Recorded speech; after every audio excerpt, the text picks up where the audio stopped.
boobule gox dañuy daal di tàbbi dugg ci ponk bu ñu fas yéenee waxtaanee dafay ñeewal communiqué bu Pastef ni ki démb ñu daal di koy becc dikkaat bu baax ci rencontre bi nga xam ne amoon nañ ko ak le président Bassirou Diomaye Faye dikkaat nañu ci indi ci ay leeral par rapport ak boobule jotaay bi nga xam ne sekk nañu ko ak président Babacar.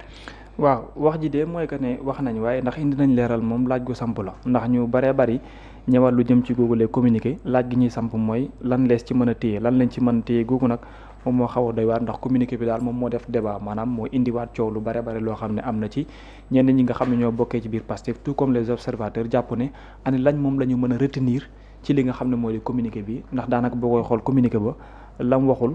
bariwul lam waxit bariwul daanaka daal communiqué la boo xam ne fësal na loo xamante ni ñu bare ba xam nañ ndax mu nga dooree par bureau politique bu Pastef les Patriotes sous la conduite du secrétaire général Ayib Daffé rencontré le président de la République di Bassirou Diomaye Diakhar Faye 18 novembre 2020 ci waxtaan boo xamante ni mu nga woon ci jàmm ak salaam ak ci loo xamante ni déggoo gu ñu jëmal lépp ngir dellu si waat ci nan la ñuy def ba gën a dooleel parti bi ak lépp loo xam ne jëm na ci tandem bi di Ousmane Sonko ak Diomaye loolu daal maanaam la ñuy waxtaanee bi ci toftalu nee nañ daal ba ndégi ni ñu nga fas yéene maanaam consolider maanaam gën a dëggal li nga xam ne moo di sens bu positif bi nga xam ne àbb nañ ko maanaam naal loo xam ne réew mi ci lay gisee boppam waaye tam bureau politique bi ba ndégeen daal mu ngay wéyal di def kéem kàttanam pour plan d'action bi nga xam ne am nañ ko ci wàllum politique ñu gën koo jëmal ba su ko defee dinañ gën a dolli si waat ak loo xam ne lu gën a yaatu la teewul tam dellu si waat na ne réunion 15 novembre bi nga xam ne tamit jot nañ koo teg mooy daal but bi mooy def de sorte que préoccupation yi nga xam ne parti bi am na ko askan bi ñu def seen kéem kàttan ba mu gën a fës waaye daal loo xam ne nii lu tukkee la ci biir ndaje moomee ñu bare bare posé wu nañ ci question ndax jàpp nañ ne communiqué bi leeralul ci dara loo xam ne lu ci mën a téye la au même moment nag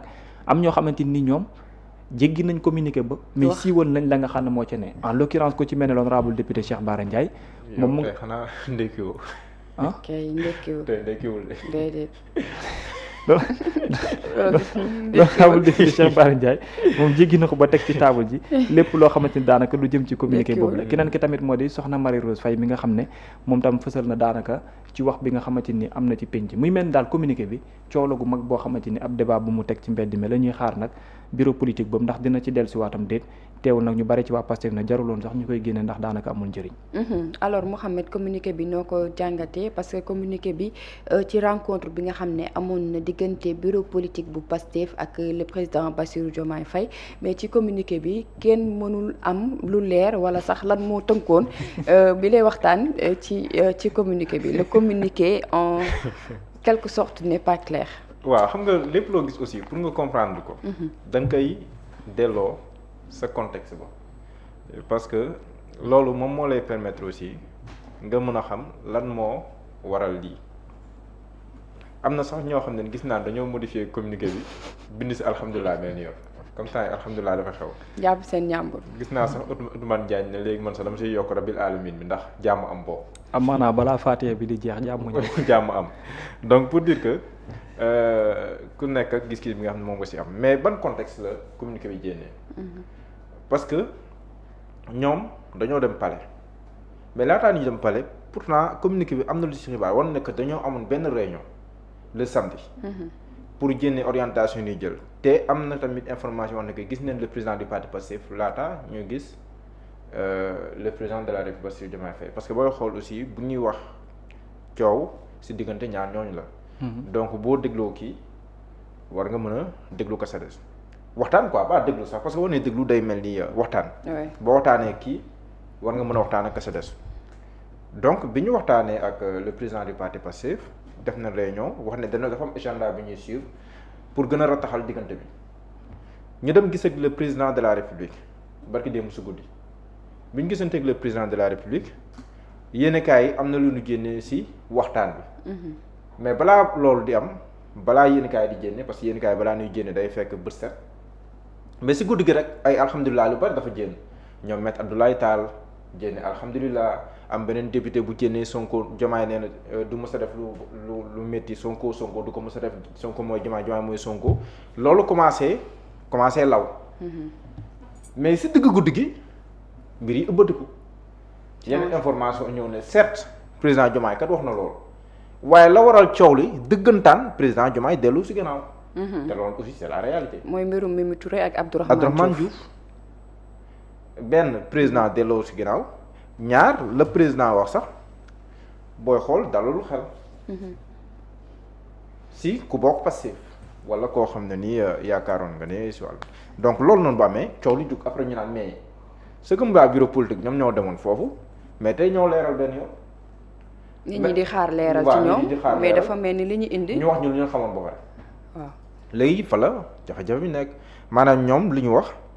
loolu ñëpp xamoon nañ ko dem nañ gis président de la république ñoom ñëpp xamoon nañ ko dañuy dox tànku jàmm ñëpp xamoon nañ ko mais booy jàng sax en filigrane communiqué bi ñu génnee ak prudence bi nga xam te ni moom la àndal da ngay xam ne que li ñu sàkk ji woon wala li ñu doon séentu dëggantaan si ndaje boobu avec le président de la république. amuñu ko boo koy xool prudence bi nga xam te ni moom moo entouré le communiqué ak ni ñu ko bindee ak ñu demee noonu da ngay xam ne li ñu doon séentu dëggantaan li ñu taxoon ñu jug dëggantaan bu nekkee jàmm la solution aux problèmes politiques qui existent amagul en atteste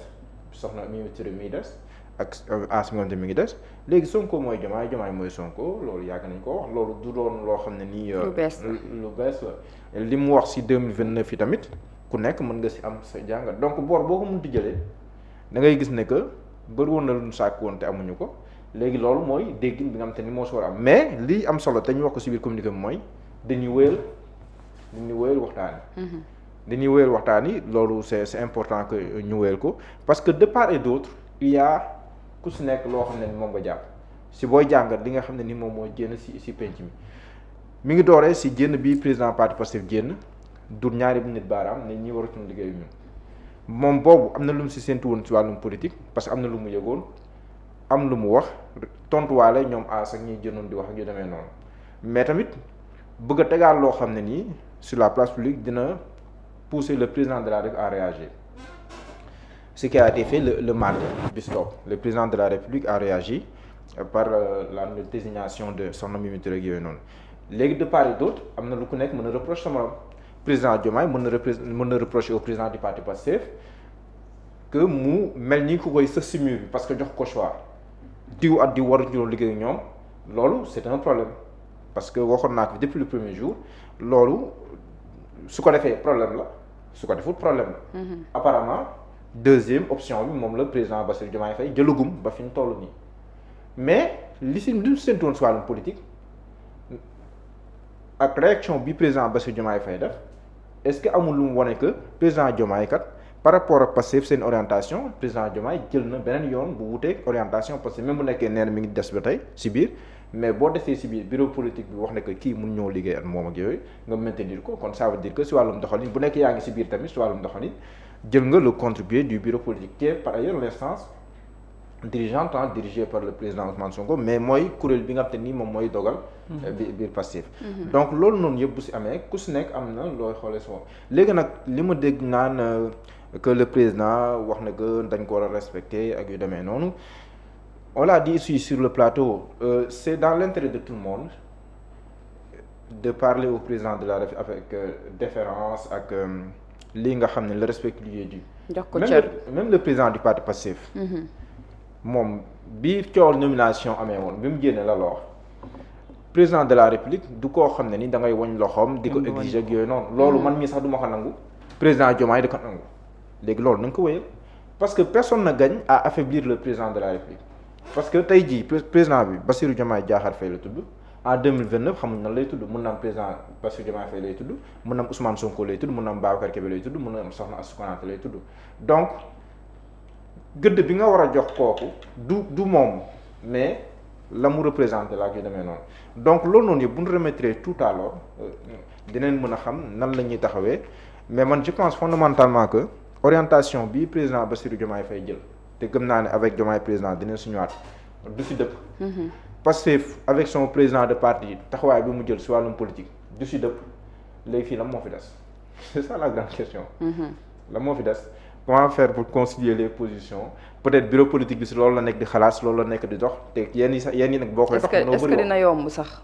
non boo mën dina yomb parce que àgg na foo xam ne parce que tànk yi dafa mel ni luy jëm kanam di avancer mel ni luy reculer jëm kanam te boo xoolee depuis la sortie du président Ousmane Sonko la sortie du 1er juillet 2025 boobu noonu lay le rabat d'arrêt bi génnee depuis cette sortie là bi muy wax ne que je suis totalement éligible bi muy wax ne que damaa suspendre sama poste assemblée nationale depuis ce jour-là après xoolal li si topp yëpp après le 10 juillet sa sortie du 10 juillet bi nga xam te ni si lay wax problème autorité ak yu demee noonu si lay wax ne que nañu xoolante suñu biir yéenalante président Diomaye am na lu may kii bu ko bëggoon faj ko ak yu demee noonu donc depuis ce jour-là avec la réponse du président Bassirou Diomaye aussi quelle a été sa réponse man damay libérer justice loolu la tontu jël le contre-pied de son premier ministre coow ji doon si mais aussi boo xoolee tamit est-ce que boo libéré wul rapport di nga libérer justice loolu tamit c'est une question que je me pose. Parce que la réponse qu'il a donnée bu nekkee réponse moom la joxe par rapport à soxna Mimi Touré c'est à peu près la même réponse que président Macky Sall joxoon dans le cas Cheikh Oumar Anne donc dafay mel ni boo nekkee président dafa am benn logiciel boobu moo ngay am pour mën a protéger say nit bu la neexee wala de kii na dès lors que loolu noonu le président wax na ko est-ce que de permettre à tout le monde de remettre en cause la reddition des comptes ak yu demee noonu par rapport à certains rapports ak yu demee noonu donc pour man bu nekkee président de la République moom moo wax loolu te IGE nekk si peggam moom même bu nekkoon wax war ko waxee noonu parce que IGE ñëpp xam nañ ne même buñ ko commandité benn kuréel la bu am crédibilité bu ñu loger à la présidence de la République donc loolu bu ko waxee rek après xel bu nekk mën na daw donc pour dire que depuis boobu affaire yi dafay jóg yenn saa yi mu tàng yenn saa yi mu sedd mais nag bi nag mi ngi rogaan ne tëll si penc parce que président daal moo posé acte bureau politique mi ngi si dox tànku jàmm loolooy cëram mais ba fan nañu war a mën a yem ndax dëppaat dina am déet loolu c'est la grande question à se poser. Alors Babacar. Par rapport ak communiqué bi ban lecture nga ci am. waaw communiqué bu xaw ma matadi xaw ma laay wax peut-être bien parce que vu le contexte je pense que ne. waras na ko ci mën a comprendre même si bu dee en tant que journaliste li ma doon xaar mooy beaucoup plus d'information ci contenu communiqué boobu lu tax pour man mu waroon ci benn côté mooy mbir mi dafa xaw a jaxasoo ci bopp ñu bare bari te mënuñu am accès à l'intérieur de ces personnes là pour mën leen poser question ne lan ak lan moo fa xewoon ak lan ak lan moom ngeen fa jëlee kon ñi nga xam ne ñoo nekkoon ci biir war a mën a tëggaat benn communiqué ñooñu itam ñoo waroon becci loo xam ne ñi doon xaar pour ñu xamal leen dinañ mën a jàng ci seen communiqué loo xamante ni daanaka dafa leen di leeralal parce que buñ la communiqué mooy maanaam kàddu buy leeral fa ngeen demoon la ngeen fa jëlee kon lu mu gàtt communiqué bi dafa waroon a ñëw ak information mais à la limite li mu ñëw daanaka tënkul sax information lu bari boo koy xool lu tax nag ñu defee noonu loolu mooy la grande question bi ñuy posé mais pour man li waroon mooy ñu bataaxal loo xamante ni ñi leen doon xaar ñëpp dinañ ne kon kat lii waras na mën a dal xel mais defuñu ko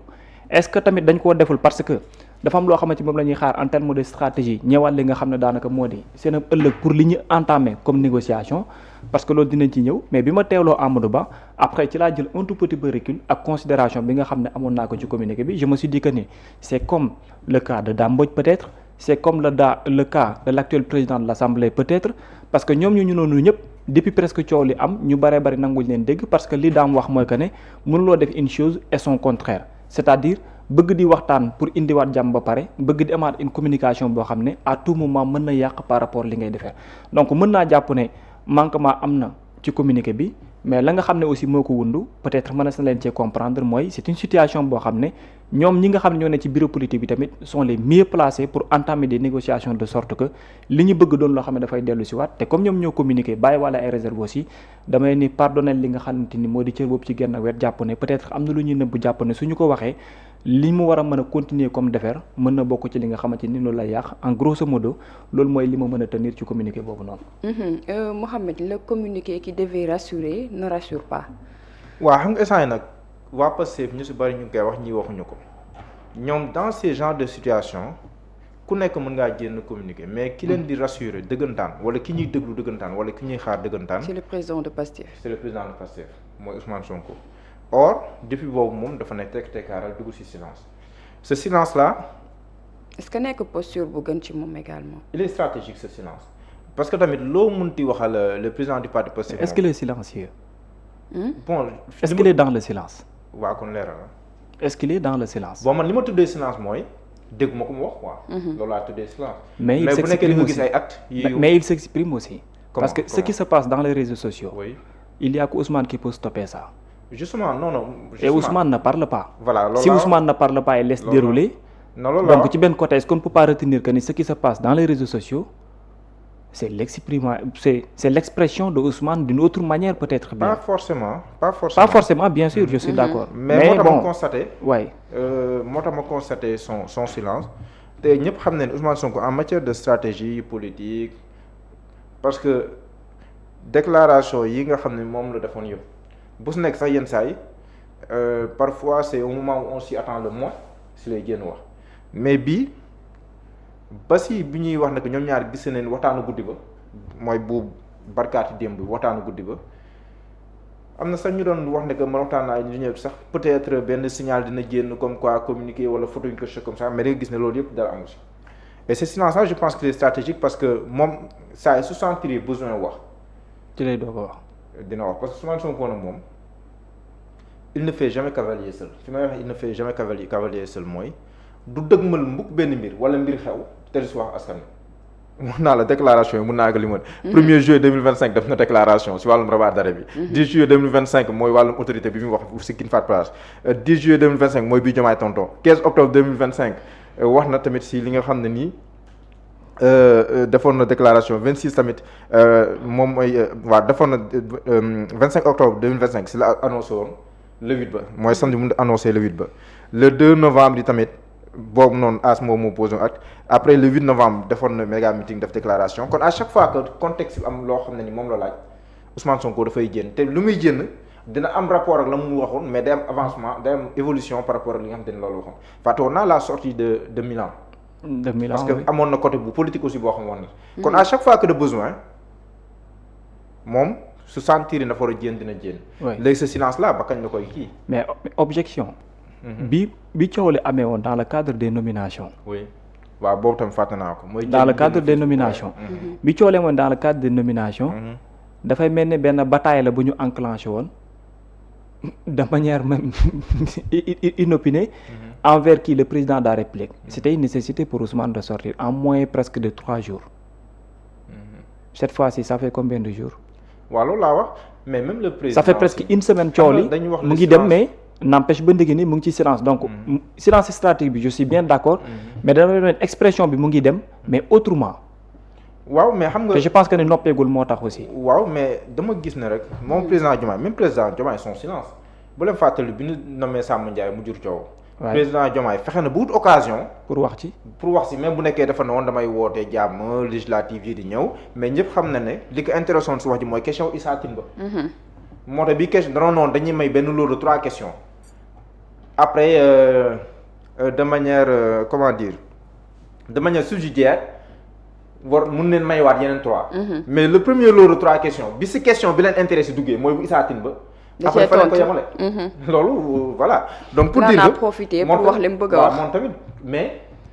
c'est un combat. combat bu ñu ko jël nag au sens kii mais c'est un combat boo xam ne tactique bu am wala un jeu bàyyi ma un jeu. pour ne pas utiliser le mot combat. un jeu bu am diggante un jeu politique bu am diggante président Diomaye ak son président. ku nekk sax ak say stratégie bi nga xam ne dañuy wure fu mu toll. oui. te mbir mi wax naa la kii téye na Diomaye président. kii mi ngi apte. kon loolu intelligence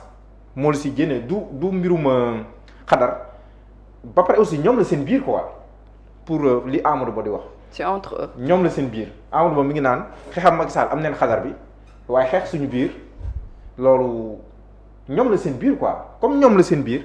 loolu xeex bi intelligence moo koy def. te xeex bi du xeexu ay kurpañant ak yooyu noonu mais. xeexu xel la. xeexu xel la ba pousser ki nga sëkk mbir mi ngir mu rallier yow say position say loolu intelligence la loolu du xadar par exemple du ay sorties yu radicaliser nit wala yu demee noonu parce que Ousmane Sonko il va rester dans le gouvernement li ma jàpp nee na du démissionner. quel que soit lu mu teew moom nee na du démissionner lu tax du démissionner. pourquoi sax mu war a démissionner. non je veux dire moom moo ne lépp lu mën a am. moom laa ji sax du ma démissionner quel que soit lu mënti dund si biir du démissionner mais pourquoi ça pourquoi mu wax la loolu parce que xam na ni mbir mi c'est stratégique. diggante nga démissionner ak ñu dàq la loolu la différence elle est palpable seen diggante ñoom ñaar ak lu mënti xam damay toog si du ma démissionner moom nag bu ko demee ba ne doyatuma ko bu ma dàqee ma dellu assemblée loolu wax la président Diomaye tekk rek la nekk def mais mi ngi déroulé. contrairement à ce que beaucoup de gens pensent moo tax coow lu am na lu mu leeral aussi. ñu bëri doon yaakaaroon que le président Ousmane Sonko c'est celui qui tire les ficelles ak yu demee noonu am na ñu bëri yaakaaroon mais li mu luy wone mooy président Diomaye mi ngi assurer pleinement li nga xam moom la ko constitution may mais da koy def de manière tellement effacée xam nga Sonko moo gën a fës que yu bëri na nga yaakaar c'est Sonko qui est derrière mais li mu wax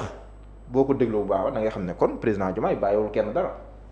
d'autant plus que li mu waxoon si ay premier super fort ak yooyu noonu ak amugu si mais li mu lay jox mooy il le fait de manière tellement effacée loolu tam c'est son style intelligence la ba nga xam ne après lépp Sonko moo koy kii c'est lui qui prend les coups ak yu demee noonu donc loolu noonu yëpp ay jeu la si biir léegi nag fii Babou di waxee que bu waxoon coow li tax lan moo tax waxul mais peut-être qu'il attend le bon moment pour parler et buy wax tam lan lay wax parce que le 8 ñëpp ñu doon xaar mu dóor daal mais dafa ñëw tempère wax li mu bëgg a wax ne président Diomaye du jóge si man du jóge si moom président Diomaye aussi ñëw répéter la même chose wax li mu bëgg a wax tamit ñoom ñaar ku si nekk da ngay def li nga bëgg a def ba pare après booy raay pommade nga raayee pommade Sonko mooy Diomaye donc c'est deux jeux ils se comprennent comme li Abdou Mbow waxoon rek. waaw kon ñoom ñaar la donc li ñu wane si kaw loolu lañu mën a analyser mais parlons un tout petit peu des combats délégués aussi. li ma duppee les combats délégués. balaa ñuy yóbbu waxoon mooy kenn nangul assumer waay balaa ñu yóbbu samay wax fu mu yeggul. vas-y. Amadou Ba. dañ ko yàgg tàggalee ni ay combats délégués lay def. Amadou Ba bu. Pastef déedéet beneen bi nu mu tuddati. Amadou Ba l'ancien premier ministre. dañuy wax ne combat délégué lay def. Amadou Ba 35%. xam nga lu ma duppee combat délégué aujourd'hui ñan ñooy wax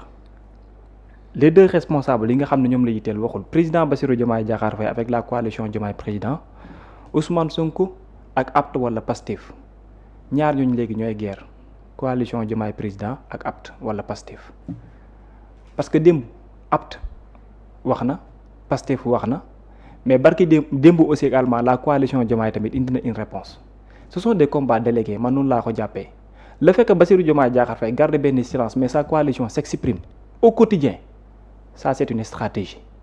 mais le fait que Ousmane Sonko aussi nekk dans le silence mais que son parti politique wala ses partisans dans les réseaux sociaux s'expriment au quotidien dama ko duppee aussi stratégie te ce sont des combats délégués aujourd'hui ils s'affrontent mais ci ñaari kilifa seeni ay yebale bu ñuy xuloo à tout moment bu leen neexee xuloo bi mën naa jeex lan moo tax defuñu ko ñoom ñaar ñëpp loolu c'est une autre question man dama jàpp ne dafa am attaque ak réponse wala mu am réponse wala mu am action réaction et c'est ce qui est en train de se passer actuellement parce que à chaque fois que la coalition mimi waxuma la kenn nit de mais la coalition bind wala mu wax rek automatiquement dafay susciter une réaction buy jógee ci sur le camp des partisans de Ousmane Sonko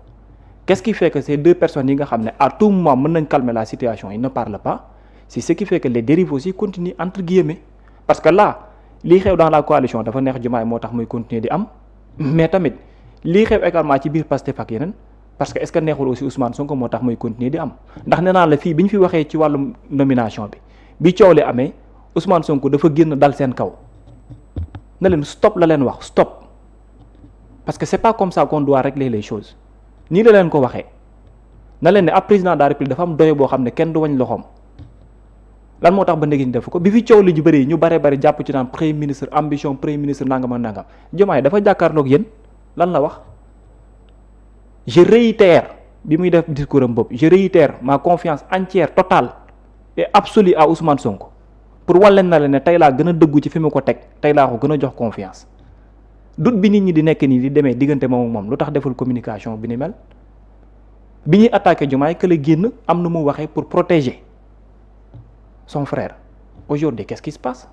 moo tax ma ne la il y a un combat qui est là et ce sont des combats délégués et au quotidien mu ngi ci mbedd mi di sàmm et combat boobu aujourd'hui 2 personnes ñoo téye di tirer mais pas ñoo ci feeñ mais seen ay lieutenant ñoo yor fetal yi c'est la coalition Diomaye ak le parti Pastef ils s'affrontent au quotidien saa yi ñu demee nag peut-être ba régler seen ay mbirum bopp jubóo bi mën na yomb dans la mesure où du ñoom ñooy wax mais seen ay nit ay wax donc suñu bëggee jubóo dañ ko régler seen biir moo tax ma am problème pour ñenn ñi may leen ak lu mënti xew je vais y aller avec prudence parce que damay gëm ne à tout moment mën nañ teer lépp mais ni ñoo xamante ni mësuñu jotee dara désaccord la désaccord boo xam ne ku ci ne yaa ngi wax ak sa morom mais avec la manière moo waral conséquences yi. alors ñu daal di wéyal ci beneen ponk bi dikk ci liñ doon wax sànq ginnaaw communiqué bi ba mu génnee